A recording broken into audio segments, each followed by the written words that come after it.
Hello, book lovers, and welcome to Authors Bookstores, presented by A Mighty Blaze. My name is Kimberly Hensle Lowrance. I host and produce this show in partnership with fellow writer Joe Moldover. Before we begin, we'd like to acknowledge the situation in Ukraine. We hope for a speedy end to the violence. And this is a reminder that in all times of turmoil and strife, stories and connection are more important than ever before. They provide us with solace and remind us of our shared humanity. So we are especially grateful to be with you today. So here on Authors Love Bookstores, we bring to you a conversation between authors on my screen, and their favorite independent booksellers to shine a light on storytelling, creativity, and the small businesses that enrich our communities. This is our 90th episode. Yay.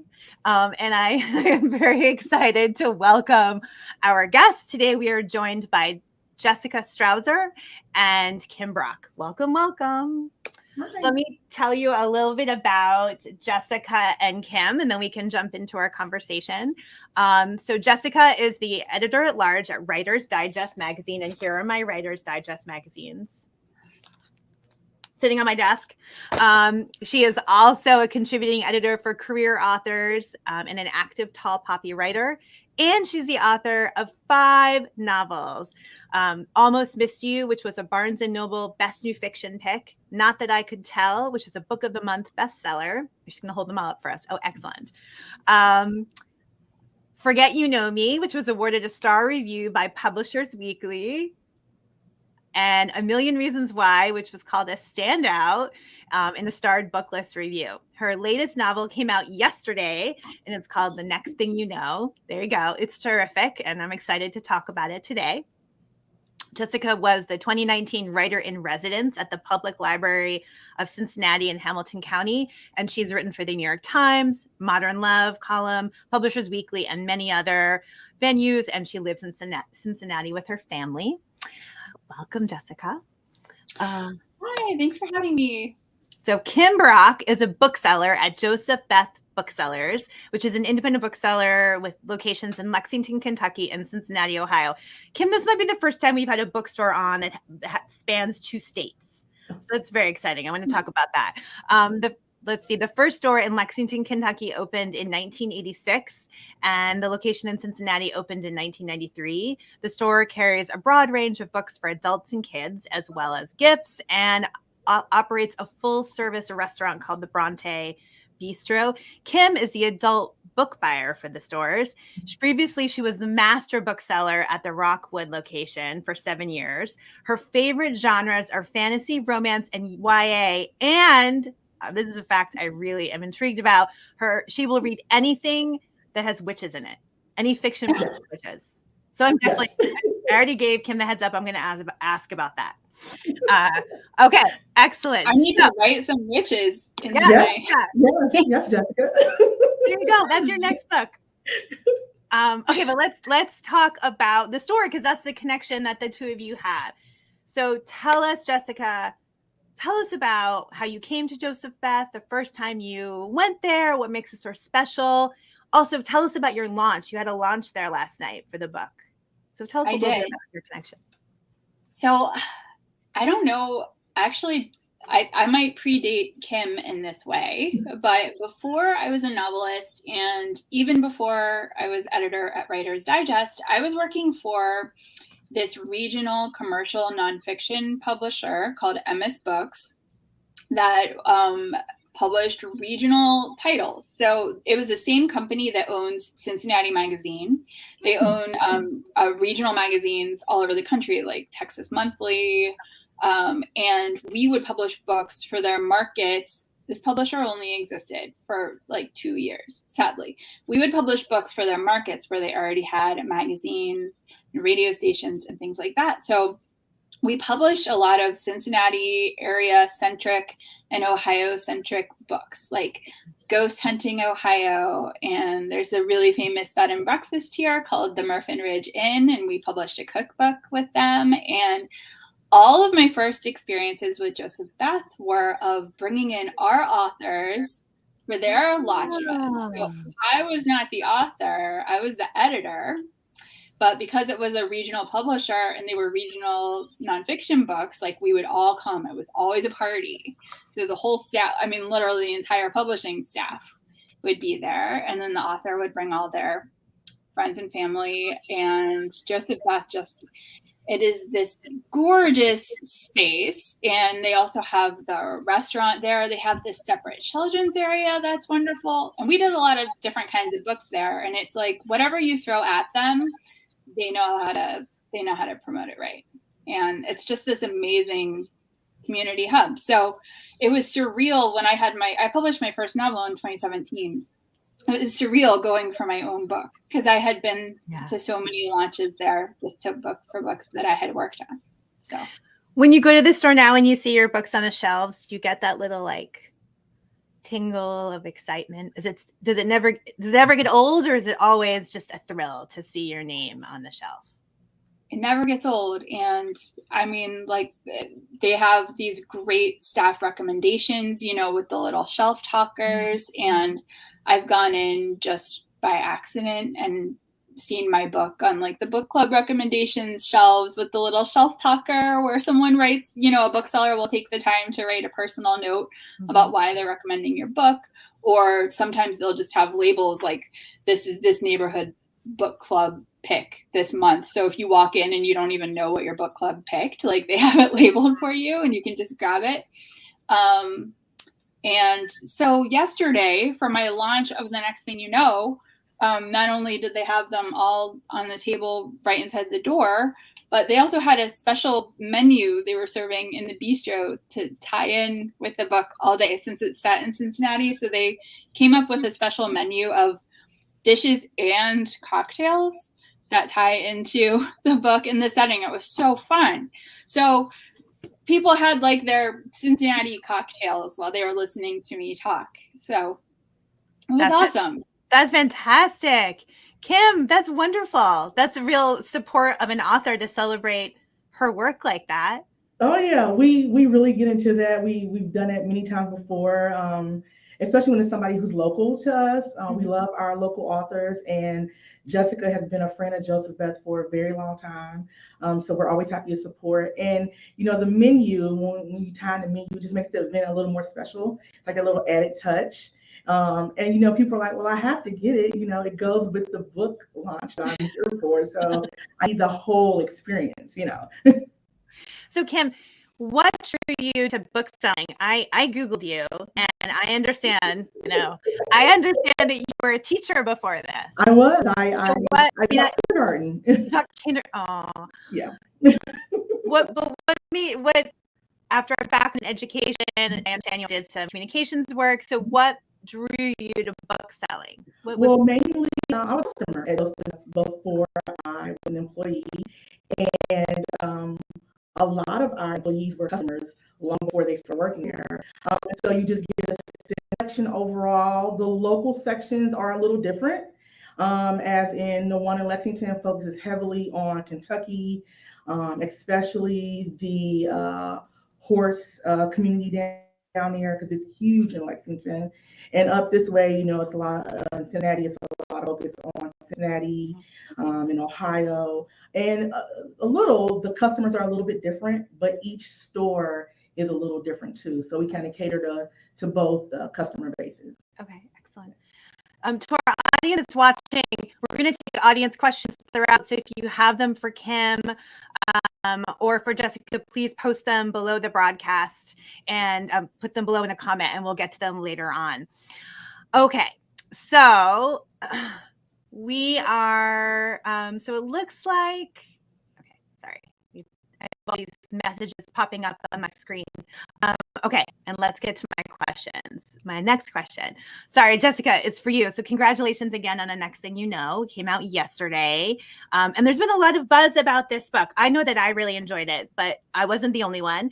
Publishers Weekly says that you spin a magical tale of love and loss in your wildly unpredictable latest novel, and that you sensitively handle grief and pain that surrounds death, and you buoy your story with a strong cast of supporting characters. Booklist says that the book is heartbreaking from page one. I know I found this book especially moving. You explore all these topics that are sort of essential to who we are as humans. Love, death, what makes a good life, what makes a good death, family, forgiveness, connection, grief, friendship. I just found myself really thinking about the book after I finished it. I think I finished it a week ago, and I'm still like reflecting upon Nova and Mason's story, which I think is always an excellent compliment for a book, right? If I still think about it and it's sort of staying with me. Can you tell us a little bit about how you came to write this book? Sure, and thank you. That is my favorite thing to hear, that you're still thinking about it later. I'm like weirdly, I'm very happy with where I leave my characters, and I can just leave it alone. But with this, I'm still happy with where I left them, but I'm kind of still thinking about them too. So the main character of this book, Nova, is an end-of-life doula, sometimes called a death doula, and I had never heard of that before. And when I first came across it, I was so fascinated. I was actually researching a totally different novel that I didn't end up writing.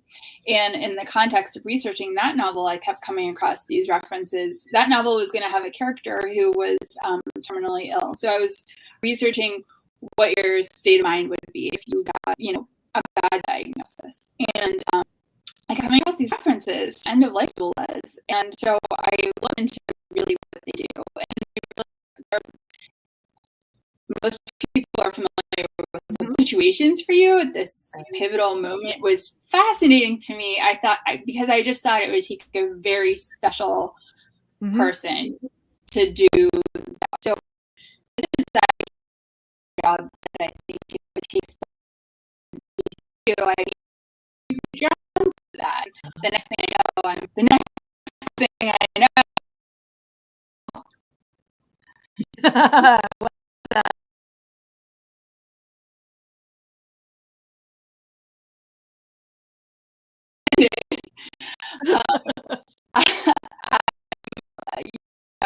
Thinking of this whole character is who he's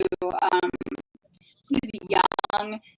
He's not like this buttoned up by the book hospice worker type. She's freewheeling, motorcycle riding, free spirit who will really whatever you want to do. She's game, and she's just done a 180 in her life and left everything that was safe and familiar to her and started doing this job instead. And this guy shows up at her door in a dirty Jeep, smelling like a bonfire, and she does a pseudo-famous musician who's been having a pretty successful career playing like indie music festivals, touring year-round, and he has a degenerative condition where he's losing the ability to play his guitar.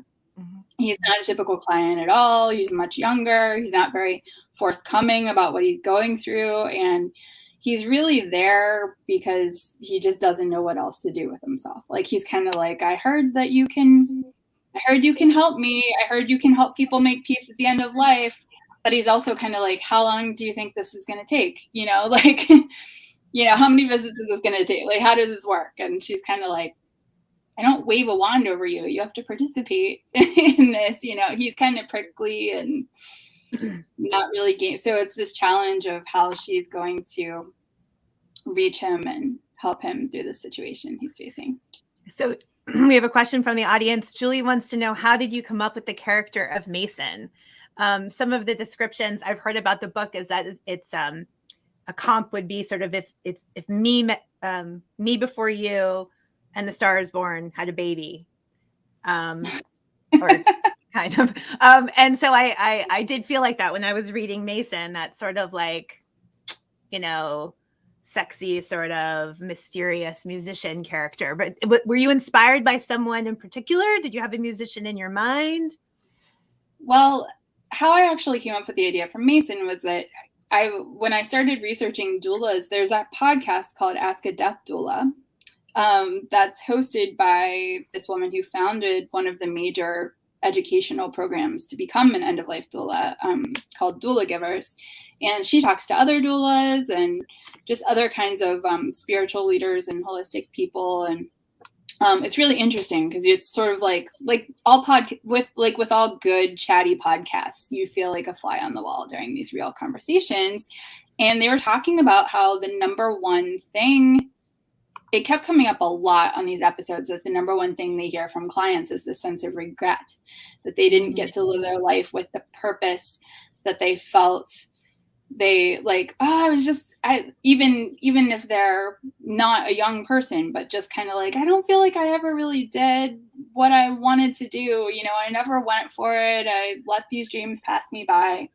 And I wanted to pair her with a client who is not like that. Like Mason he's a musician and he's been going for it. And he's been living his life like to the moment, for the day, embracing, living his passion.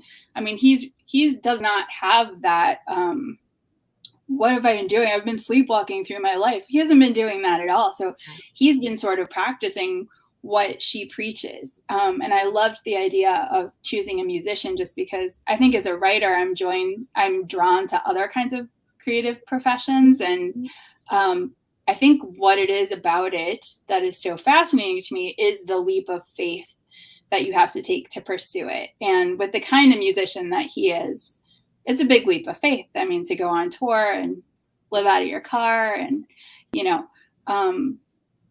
so that was kind of how I came circuitously around the character of Mason, because he's just having this taken from him against his will. And, you know, he's kind of like, with the time that I have left, I don't even care. You know, she's like, he doesn't even care how much time he has left, because he can't do the thing that he would get up for in the morning. He doesn't know how to find his purpose a different way. I love that explanation. Thank you. I know our viewers always want to know about how the sauce gets made, right? Like how, is that the right phrase? How the sauce gets made? You know, how it all comes together, where an author finds inspiration. So thank you for sharing that with us.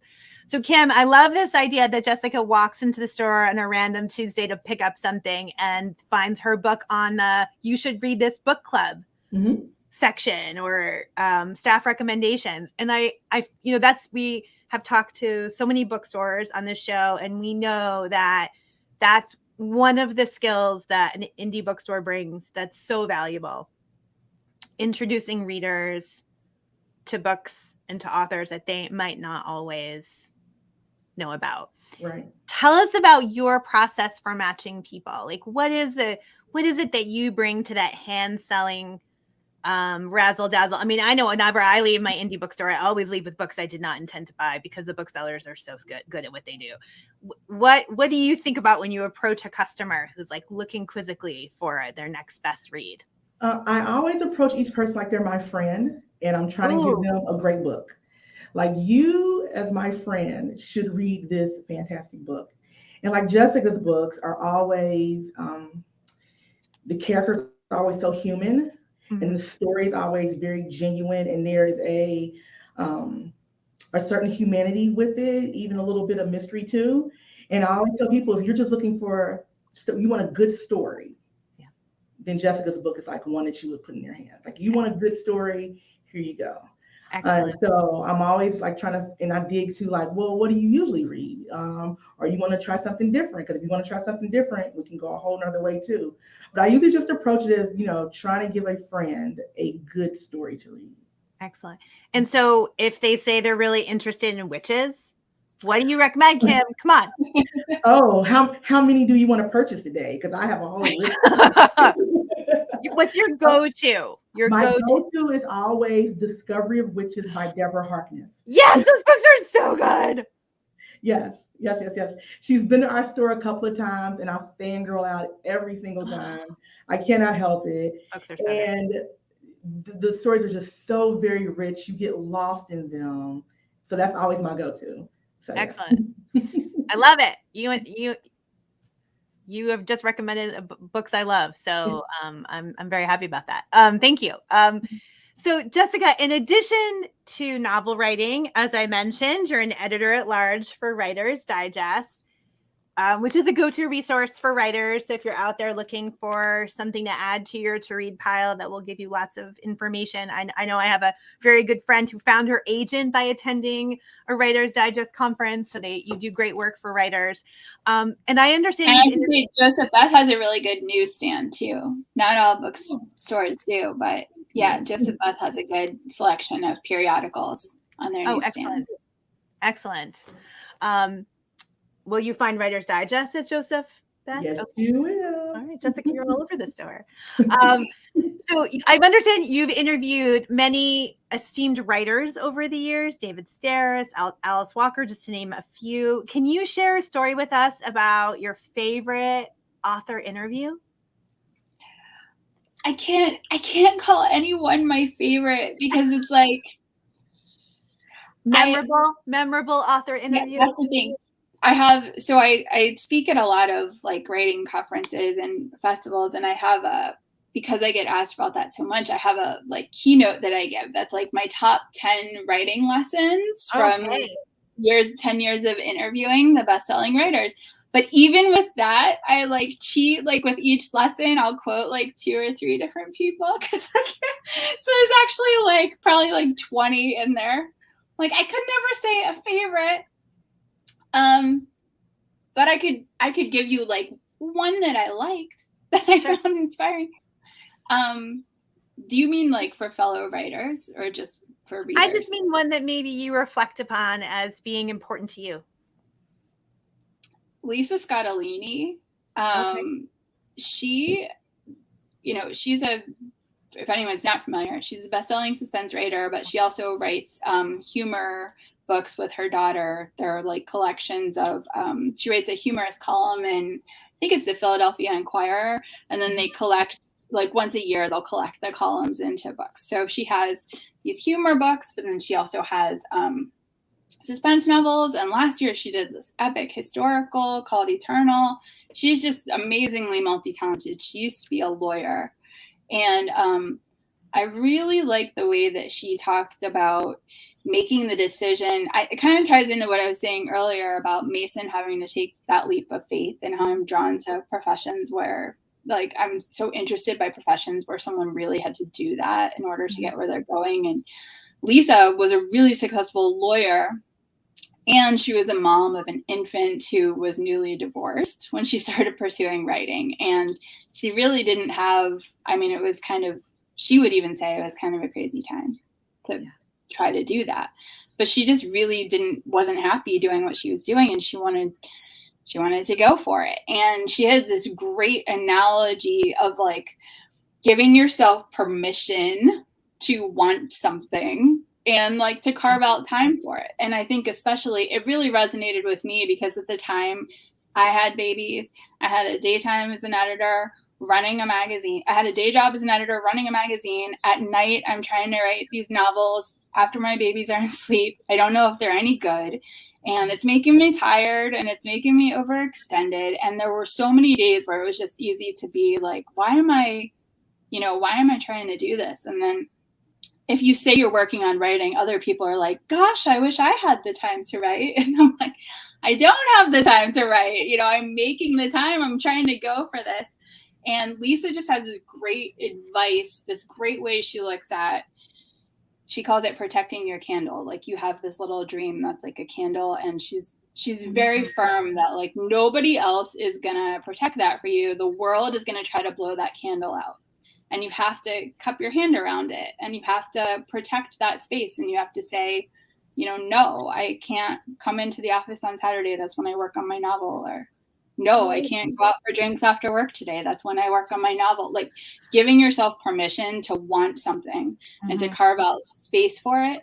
And that just really resonated with me, I think, especially with what I was going through in my own life. And so actually, when I give that 10 lessons keynote, a lot of times people will like say, Jessica's keynote is so good. And then they'll be on Twitter, like tweeting that advice. And I'm like, no, it's not my advice. It's Lisa Scarlini's advice. I'm like ripping her off. I'm like, Lisa, I'm taking that candle thing. Evangelize candle. It's excellent advice for anyone doing anything. I mean, definitely for a creative, but for anyone. Yeah. Right. And I think life lesson. It's a life lesson. Exactly, Kim. Yeah, I think it's advice a lot of people needed to hear after 2 years of pandemic too, because a lot of families are so on top of each other, you know, like I always worked remotely, but now my husband does too still. So we're both home all day, and, you know, your kids are home a lot, and it feels selfish to carve out anything that has anything to do with like self-care, but you need it. You need self-care, you know, this isn't so I think it's like you said, it's applicable in a lot of areas of life. I actually have a little candle on my desk with a handle that I keep on my desk to remind me of that advice. That's excellent. Thank you for sharing that. Protect your candle. I love it. Quoted to Lisa Scottoline. Yes, we will make sure Lisa's advice. The other advice we give to our viewers today is to go read The Next Thing You Know. It's really good. The next thing you know, you could be reading this. It's really good. And I really liked it. And Kim, what do you do if someone comes into the store and they tell you, I've read all of Jessica's books? What do you recommend next? I usually give them things like in a similar vein. Another great Cincinnatian who writes great stuff is Leah Stewart. Okay. And so I recommend her to people. And then I'm trying to think, who else would I? Just probably some of the gooder, you know, some of the, not gooder, because that's a horrible word, but the best things we have over in fiction would be where I would take them, like right over in our fiction section. I hate using the term women's fiction. That's annoying, but sort of in that vein, some things like that. Yeah. But Leah Stewart's always a go-to. If they've read Jessica, I give them Leah Stewart. So. Excellent. So we're putting links for our viewers. We're putting links below the broadcast to buying Jessica's books, 5 books from Joseph-Beth Booksellers. And the other books. Joseph-Beth has signed copies too. I left a lot of signed stock there last night. So they actually have signed stock of all 5 of my novels, I believe. I think I signed them all. Yes. Not unlimited. Excellent. That was my next question. So thank you for saying that. Great. Yeah. So even better, signed books, link below. So our audience always wants to know what our bookseller and author read themselves. What are their what's on your to read pile? Or what are you looking forward to reading this year? So Kim, Jessica, in addition to Jessica's book. Right. Jessica's book, of course. So everybody should have that. Buy 2 and give 1 to a friend. Excellent. Like the way you think. Currently I am, and most booksellers will tell you this probably, I'm reading 3 books right now. I'm listening to audio and listening to 2, and we tend to read ahead a little bit. One I'm reading right now is called Love Radio by Ebony Liddell, which is so cute, so adorable, just like warm fuzzies, fantastic. And I'm listening to the Skullduggery Pleasant series by Derek Landy. It's a little older, but it's still being published. I think he's up like to book 13, but it's like a fun, action-packed, like middle grade, young adult, magical, some threads of mystery in there. Kind of Harry Potter-esque is that it grows with the main character. Gets a little dark, but it's fantastic. Excellent. Jessica, what about you? I just finished, it's funny, Kim brought up audiobooks. My last read was audio too, because I've been so busy with book tour stuff. Usually I have an audiobook going and then I have a print book going at the same time. But I just listened. It would be good reading it too, but I loved the audio of Finley Donovan is Killing It by I don't know how to say her name, El Cosimano. Do you know, Kimberly, how to say her last name? I don't. Oh my gosh. Finley Donovan is killing it. You guys have to, it's okay. Have neither of you read it? I haven't. Yeah, I'm recommending something new. Okay. So I think this might be my own bias here, but this novelist is in a Panera with her agent talking about some plot problems, like how she's going to solve this murder mystery differently this time. And the woman at the next table overhears her and thinks that she is a contract killer and tries to hire her to kill her husband. Which is like, just as a novelist, that cracked me up. I'm sure I've had like a lot of alarming conversations where whoever was next to me, and it was just funny that it was a Panera for some reason. Yeah, I thought that's the part I'm still laughing about. Right. The tables are so close together, and like she wasn't supposed to meet her agent at Panera, but they end up running late, and that's where they have to go. And so, I mean, this woman like slips her this envelope and she opens it and it's like she's trying to hire her for a hit job and she tries to get out of it and like hilarity ensues. It's one of those like capers where it's just so much fun. And at some point you're like, I don't know how realistic this is, but I don't even care. Like it's so much fun. So there's a sequel that just came out. So that's what I'm going to read next. Okay. I'm so excited. Finley Donovan is something else, but I just loved the book. It was so fun. We'll put the link below. Kim, your sister's here. Hi, Brandy. Thanks for joining. She is the best. Okay, excellent. Finley Donovan is killing it. She must be a good novelist, this Finley Donovan, right. To have someone sitting next to her thinking she actually is a contract killer. That is good. Oh, and this is here, and she says the sequel is really good too. So you'll enjoy that, Jessica. Yeah, I've thought about how disturbing my internet search history probably is. I think most writers have thought about that, but I've never thought about someone like physically overhearing me. But yeah, I'm sure I'm on like an FBI watch list. That's cool. She's okay. She's cool. I'm innocent. Jessica, as we mentioned earlier, you have 5 novels. And in your previous novels, you touch on topics like DNA testing, domestic violence. And I'm really curious how you come up with your stories. Do you have a notebook of ideas? Do you like scour the internet? Do you just get them by osmosis? How do you come up with the inspiration? I just have, I don't have anything as organized as a notebook. I just have like tiny little snippets of ideas that I'll like sometimes I'll drag them into an email folder. And if I look in there later, like only half of them still make sense to me. I have no idea what the rest of them even were. But with a lot of them, it's things where just ideas don't come to me fully formed at all, but usually it'll be like a theme or a question.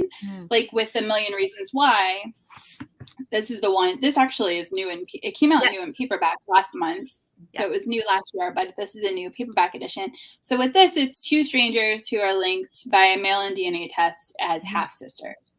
And I was just so fascinated by all the real life stories of that happening. And once in a while I would drag them into that folder. And it was one of those things where I'm like, why am I so, sometimes you have to stop and ask yourself, like, why am I so interested?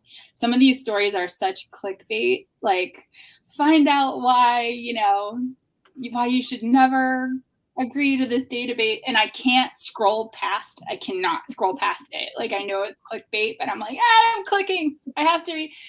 And I think it always comes down to like the human nature of it. And so many people are getting these real life surprises. And that's an example where I just was kind of circling this idea. I would love to write a story about that. That's such a rich minefield. But then you start thinking, this is happening to so many people in real life. I don't know if I could invent anything that would be like stranger or more engaging than what's really happening out there. But you just kind of circle the idea, and then all of a sudden, like a character will form. And so usually it's something that I'm just really interested in, and I don't know, especially if you don't know what you would do. I think for me, that's a really interesting to write a book, like a really interesting thing to write a book about. Like, I don't know what I would do if this happened to me. And then I realized, like, do I confront my parents?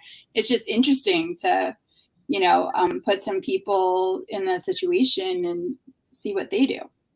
And I think increasingly we probably all have stories of people we know who had unexpected family members that popped up thanks to Ancestry.com or 23andMe. I mean, I know people who have had this happen to them. So I think that stories like that, they find such an easy audience because people want to know, like, wait, how do I handle this, right? You're sort of giving them a guide to handle this situation that's very complicated. Or a guideline of how not to handle it. I want to add that A Million Reasons Why had fantastic reviews. I have some here. Booklist gave it a starred review and said it was it's a standout novel, seamless writing, complex character, layered plot. Associated Press calls it intricate, unpredictable, complex, dynamic, beautiful. Those are all good words we want in our reviews. Congratulations. 2 in a row. I mean, 5 in a row. Did you say earlier that your first book came out in 2017? Mm-hmm. And this is 2022? Mm-hmm. So in 5 years, you've published 5 books? About one a year. I think there was 1 year off in there. Wow. Yeah. That's impressive. We had Chris Bajalian on the show. Oh, I love him. He's wonderful. Oh, he's so fabulous. And he similarly is he has a serious hustle and can produce at a quality writing at a really great rate. And it sounds like you are similar to him. How do you keep yourself focused like that? How do you get it all? How do you fit the time in, the writing and the life and the living? Well, I no longer work at the magazine full time. I do like some writing community related things and editing related things, part time. But it was really a amazing opportunity to be able to make that switch and focus on my own writing. So in that respect, compared to what I was doing, I don't know how I had the energy to do what I was doing at the beginning when I was writing. I had a baby and a toddler, and I was writing the novels at night and running a magazine all day. And it really did reach a point where something had to give. So to be able to switch to, if I'm switching and I'm kind of taking that leap of faith we talked about in my own writing, then I better keep doing it. But yeah, I definitely, something we talked about at my launch event last night, because I know it seems like all the books that are coming out now, people are like, this is my lockdown book. This is the book that I wrote while we were all closed down. And the next thing you know is mine.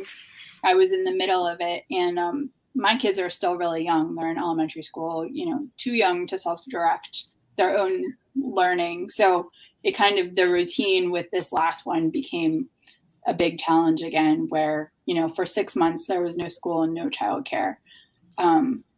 So I felt fortunate that I could shift things around, shift my own schedule around. You're not beholden to anybody else, which is an amazing luxury. I'm only beholden to my deadline. So it's just up to me to figure out how to get it done. So definitely not as hard of a position as a lot of people were in during that time, but also creatively not easy. Yeah, not at all. Well, we're glad you persevered through the challenges of remote school and lockdown to create this novel and share it with all of us. Kim, one of the things we're going to put below is a link to your events calendar at the store, because you have a lot of author events. We talked about the one that you did for Jessica last night. Yeah. You've been at the store for many years now. Is there one author event that you're like, oh my gosh, I have to tell you about this one? This one was... I have 2 that I remember that still stand out. Great. I was still pretty new, and we had President Jimmy Carter come to our store for a book signing.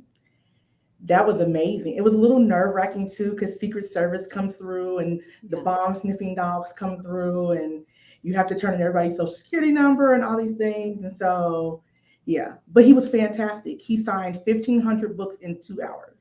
Whoa. Yeah. 2 hours. So Jessica, now you have a goal to beat. So yeah. I am never going to touch that. You can have that one, I guess. Right. And then the second one was probably when Nikki Giovanni came. She is a favorite poet of mine. And, usually upstairs we turn over the break room to the author and let them have our break room. And she was like, no, everybody stay. So while I'm eating my dinner, she sat there and just talked to us. And that was like lifelong, dream and goal, sitting there talking to her about life. So that was magnificent. Oh, Kim, Yeah. that's so special. Oh, yeah. I still hold that one. Oh, yeah. Well, Jessica, I have two more questions. We're coming down to the end of our time. Jessica, what are you working on now? Is there another book in the works? Very early stages of another book, but I can't talk about it yet. Understand. I'm superstitious about talking about it, but I'm working on it. Totally understand that. Well, good luck. We look forward to hearing about it. So Kim, our last I'm vague booking on you. What's that? I'm vague booking on you. Sorry about okay. that. I totally understand that, and I respect that. Like you have to protect your candle, right? What's it? Protect the flame. Right. Protect your candle. Yeah. We don't want the spark of inspiration to be diminished by our curiosity, in our impatience. Said Lisa Scottoline.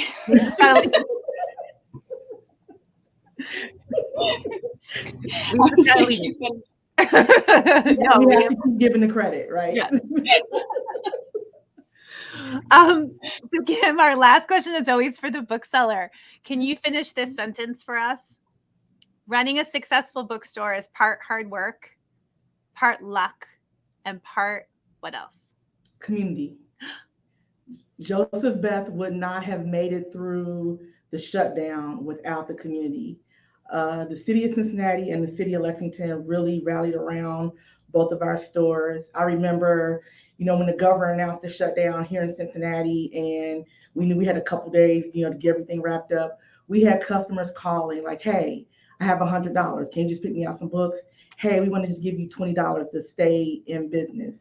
Hey, can you just give me, 2 copies of Pride and Prejudice? Just, they just wanted to do something. And it's because of the community that we're still here. And so we love them and we appreciate them tremendously. Wonderful. And we should say, Kim, I feel like we should say that you guys are still doing a pretty robust virtual event calendar too. If anyone is watching and you're not in Cincinnati or Lexington, there's a whole virtual calendar as well. Yes. We welcome everyone. Yes. Yes. So that's a great reminder. Jessica, thank you. We're going to include the link below to join the mailing list of the bookstore. Yes. So you can get updated about all of those events, whether you're local to the stores or across the country, and you can tune in. Thank you both for being with us today. Thank you. Thank you for having us. We really appreciated having you. To our audience, please go and read The Next Thing You Know. You will not be disappointed. And take Kim's advice, buy 3 copies, give them to friends after you're done reading them. To our audience, if you liked our show today, and we hope that you did, please subscribe to A Mighty Blaze on Facebook to get notified about all of our interviews, or hop over to our website, amightyblaze.com, to sign up for our newsletter. It goes out every week and gives you a rundown of all of our interviews. We will be back here next week with Edwin Hill talking about his brand new book, The Secrets We Share, and Book People, a bookstore in Texas. So please join us then, Wednesday at 4:00. Jessica, good luck with the book and the book launch and the book tour. We're very excited for you. Thank you very much. And thanks for having me. Thanks, Kim. Kim. Thank you.